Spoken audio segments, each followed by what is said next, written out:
Guys, so I am back and I am so sorry for the long time it has been. I have been busy with quite a few things, and in all honesty I've been waiting for some equipment and stuff to be available for me to get, but alas, I am here, and I think you've already figured out what I want to talk about, and it is the Batman. And yes, I did. I finally got the shirt, and I am so excited, and it looks so awesome. I love wearing it, and yes. So I'm going to be talking about Batman in general and the future of Batman in the DCEU, or not even necessarily the DCEU, in the world of DC, or this new multiverse thing that, DC wants to go ahead with. So, what am I excited about, and who else am I excited about, and who else am I going to be talking about? It is our friend here, Batfleck.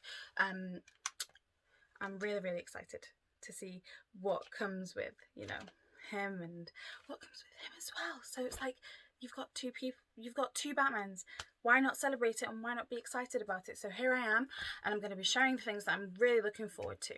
So first and foremost, Robert Pattinson's Batman looks like it's going to be a treat to watch, and what Matt Reeves has created, and if the trailer is anything to go by, we are in for an amazing treat, especially as Batman fans who love the character in general, but also want to see a gothic and very interesting noir vibe to the character. From the trailer, everything just seems to fit so perfectly. The look, the vibe, the location, the characters, and how they're made to look, and how they're interacting, and especially how it's cut as well with the Riddler. I think the Riddler is going to present a really interesting and really fun villain, and a new dynamic in a Batman story that's more serious perhaps than the Riddlers that we've had before. Although the Gotham version of Riddler was done pretty well, and I enjoyed my watch of that. But yes, a lot of things to be excited about with regards to Matt Reeves' Batman, and Pattinson. I think that's what we call that's what's stuck so far.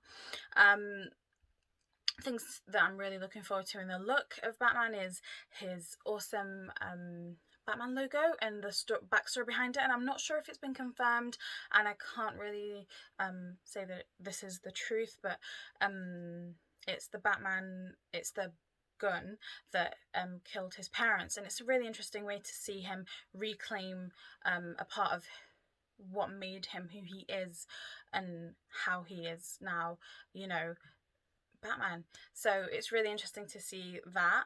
And I know a lot of people don't particularly like the cowl and the leather feel of the cowl, but I think for early days Batman, and for the vibe that they're going with, I think it's something to look forward to.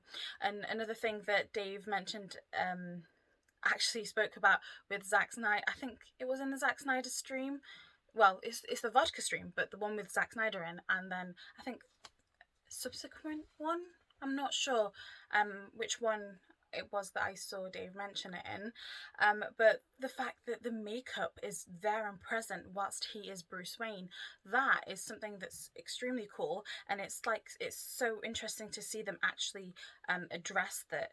Yes, he has black makeup, and it's such a cool concept, and I can't wait to see how Bruce Wayne with the black eye makeup, feels and looks in general in all the scenes that he is in, with that black eye makeup. So I like that Dave mentioned that, and that's something that I'm really interested to see, and to see how that works as well in the universe. So yay, that's something really cool and really new. And I know Zack Snyder didn't do it with Batfleck, but it's a new version, and it's something to be excited about. One thing that I am really looking forward to seeing is Andy Serkis as Alfred interacting with Robert Pattinson's Batman. I think there's going to be some really fun dynamics there, and it's going to be really great to see. So yeah, There's so much to be excited about, and specifically with those things that I've seen, and I cannot wait to see Catwoman. And Zoe seems like she's got the look and the vibe, and I can't, like, there's just this really cool vibe to her as well. I've said vibe quite a bit, so yeah.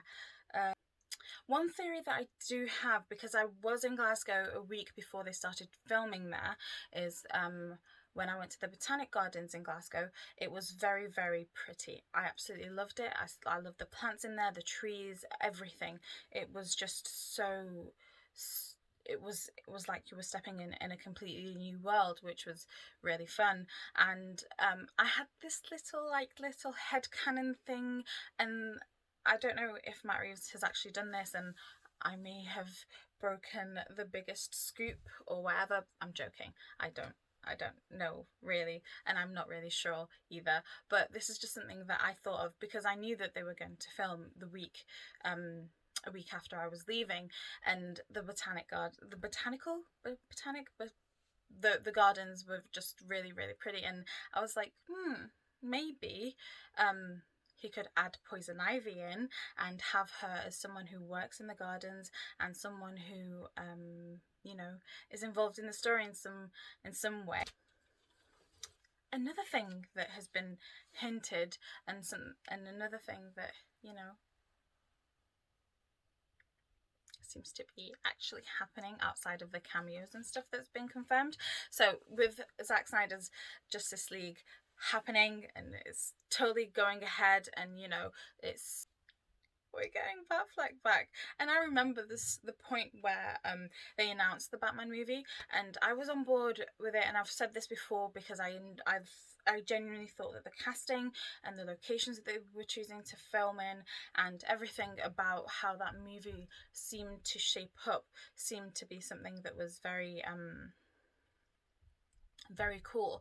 And then after the trailer, that was it. That signed the deal for me, and I was on board. But it did break my heart because I formed an attachment to Ben Affleck's Batman, and I felt like he did such a phenomenal job with the character, even in the short period of time that he got with the character. So like, Zack Snyder did an amazing version of Batman. A 20-year-old Batman who's been doing this for 20 years. Well, he's not 20-year-old. He's not 20 years old, but he's been doing this for 20 years. He's been beaten down. He's been through the ringer, all of that fun stuff. So that was a very, very interesting take. And I mean, for a lot of us, we were all taken back by it, or at least saddened by it. I mean, I for one, I had Batfleck as my screensaver on my phone. I still have him on my phone. I don't think I've changed it for years, in all honesty. But yes, after the confirmation of Zack Snyder's Justice League and how that is actually happening, it's so great to see that Ben Affleck is coming back, and he's coming back in the Flash. And I know that's just a cameo, but from the hints that you see, Jim Lee posting the Gotham skyline with the Batfleck signal, and Jason Kilar I can't remember his second name, but the new boss of HBO Max posting it and putting it. I think he also put it as his header on Twitter. So those little, hints of things to look forward to with Batfleck, and whether they let him or give him the chance, not let him, but give him the chance to revisit his old script, which Jay Oliva said was one of the best scripts that he's read for Batman. I believe it was Jay Oliva, so correct me if I'm wrong there. But just think it would be so great to see Affleck's Batman story coming to life, and it coming to life, whether it's in a TV show or whether it's in a movie. It's just amazing, and to have both versions in this multiverse existing, and existing in a way that's at the same time is just a treat for us as fans, and it's a treat for us as Batman fans first and foremost, because that is the character that brought me into this universe, and that's the character that brought me into loving all of these awesome characters on my wall there. So I love a lot of them, and I know I'm more centered around Batman in particular, but you know, he got me into this world, and I'm so thankful that, you know, we're getting to see more of him, and hopefully with this and with him and with everything else that's going on with Zack Snyder's Justice League as well, because I believe in his Justice League we're getting a lot more of, you know, the Justice League outside of the ones that we knew, that we saw in, actually we didn't see because that movie never happened. We're gonna wipe it away from existence. But yes, it's just really, it's such a great time. And yeah, I just thought I'd share my love and my excitement and my forward to with regards to Batman and the things that, you know, we have the chance to, you know, delve into and enjoy in the future. So yeah, be sure to let me know what you're excited for and what you're looking forward to, and being able to love both, you know, loving both is completely valid, and you can completely and utterly do that, and it's something that, you know, I strongly advise everyone to keep their, you know, minds open to accepting both versions. But yes, comment below and let me know what you think, and as always, be kind, be awesome, and, you know, stay cool. Hopefully till next time, I guess, and I hope the next time isn't too far away in the future, but yes, till next time.